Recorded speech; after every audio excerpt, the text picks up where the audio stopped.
Welcome to Donuts with Diffit. It is St. Patrick's Day, which is a green-themed holiday, so perfect for Diffit.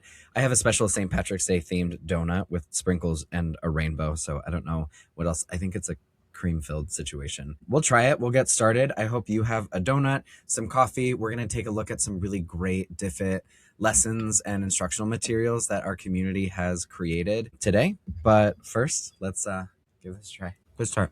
Lesson time. Starting off strong, it is St. Patrick's Day. We have a St. Patrick's Day reading. The legend of St. Patrick, grounded in Irish folklore and heritage, has become a global tradition to wear green clothing. So if you have a Diffit shirt, you're set. If not, leave me a comment, leave the little t-shirt emoji, and I'll see if I can send you one. Oh, fun. We have a word challenge and a crossword. Did y'all know that Diffit can easily generate crossword like this? This would be a really fun warm-up, a really great like homeroom type activity. This is March is reading month. I know who made this. This is one of our librarian community members who made like a series of kind of different activities that can just be available for students. I like this, the lost media trend, reading, small group, discussion activity.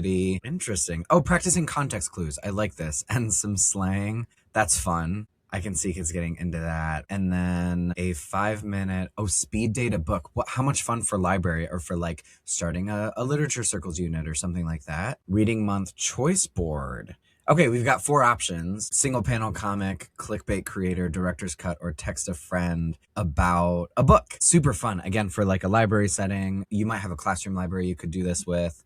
I think there's lots of applications here. The lessons for today are coming from a challenge that we have going on for our community. So if you're using Diffit a lot in your classroom and you're not part of this yet, let me know. We can get you signed up. And basically, as you create Diffit lessons and then share them with us and share them with your colleagues, share them on social media, you're going to get rewarded, and those rewards sort of accumulate, and you can get Diffit swag, you can get gift cards, donuts, even a classroom printer. So this is a lesson that a teacher in our community shared with another teacher in the building about electricity. We've got some vocabulary with images, diagnostic log, and symptom chart. Interesting. Okay, so we're actually like hands-on troubleshooting electric circuits, electrical faults. Really interesting. Troubleshooting challenge cards. Oh, this is fun. So these could actually, like the teacher could actually cut these out and use them as cards, or have students just sort of work through them individually in small groups. We could come back and like jigsaw sort of have them work on different challenges and come back and talk about them. And then we've got a reflection and synthesis. Love it. Okay, y'all,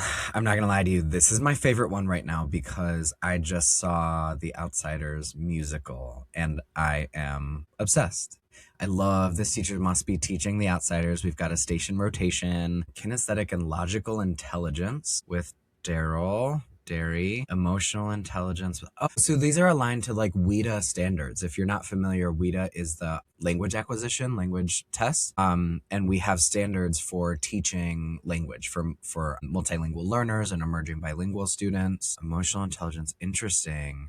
We've got discussion sentences and sentence starters and frames, which is a commonly used scaffold for multilingual learners. Verbal linguistic intelligence with Pony Boy. He's school smart and creative smart. Oh, this is really interesting.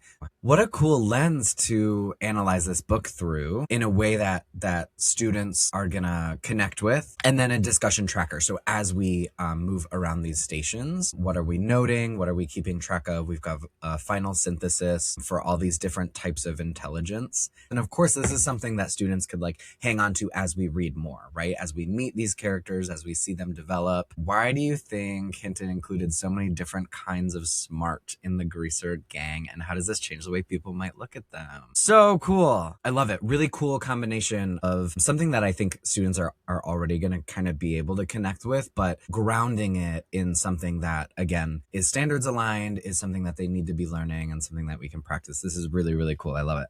I got for the middle part. Okay, biomimicry. Looking to nature for inspiration to solve complex human problems. Oh, I love this. Oh, okay. So like the idea for Velcro came from seeing these burrs sticking to clothes and fur. How oh, all the time. Okay, I have these in my yard. My dogs come in with this all the time. They have these little hooks that like get caught. So that inspired Velcro. Okay, sharklet and antibacterial surfaces. Sharks. Okay.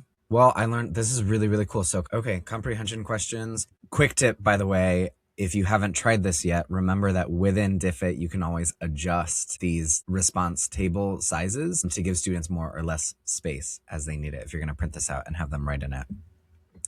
And now we have a video script. Ooh. Oh, they're actually putting together a pitch for a biomimicry design, something that they're actually, and this is a sample script. Okay. Using some of these examples from above. There's a hook, inspiration, and application. What's the result? Ooh, I think, right, we know how impactful having a model is for students. And so we're asking them to like make these kind of sizable jumps from like, we're learning about this concept, we're seeing some examples, and then the project-based application is where I want you to actually not just come up with an idea of where you can apply this concept, but like make something creative out of it. So I think showing that process of this model video script that takes these ideas and turns them into this pitch that students are going to be asked to do. And then we have our challenge. So now we're on to like, okay, students, what's a problem? What's something that you've experienced, and how can we introduce a biological sort of phenomenon where a plant, an animal, or something has already like solved a similar problem, and then we can actually invent something that copies this, that mimics this. I love it. 30-second elevator pitch. This is such a cool project. What a cool, like, real life. Look at that. And we've got a video production checklist. So how are you doing? How are you producing this? And a rubric. This is ready to go. If you're teaching biomimicry anytime soon, what a cool, like, hands-on, critically creative project. I would love to see some of these I would be fascinated to hear like what students come up with this. Cool. Interpreting simulation dot plots. Okay. Really? So we've got like a real life scenario that now we're inviting students to analyze the data that we have, scaffolded analysis and conclusion with clear like thought starters.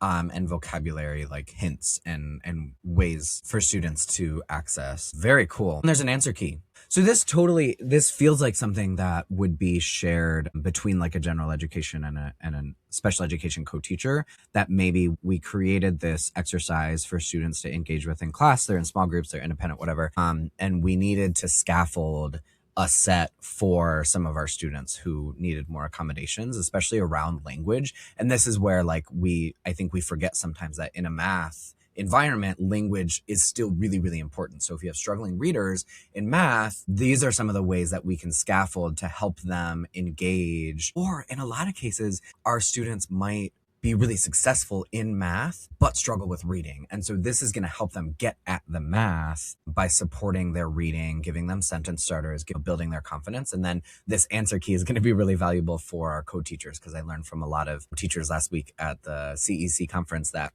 you know, they're special education teachers, and they're sort of like thrust into a math environment where they have to figure out what's going on, but they might not understand statistics, which is totally understandable. So I like this. Very cool lesson. All right. And that's Donuts with Diffit for this week. Happy St. Patrick's Day. Again, these were lessons that were actually created by our Diffit community, our Diffit ambassadors, as part of our ongoing spring challenge. And so if that's something you're interested in, if you're using Diffit, you want to get involved, you want a chance to win some rewards and some Diffit swag for creating and sharing your Diffit lessons, leave me a comment, send me a note, and we will get you enrolled and give you an opportunity to win some prizes for the great work that you're already doing. I hope you all have a great week, and we'll talk soon.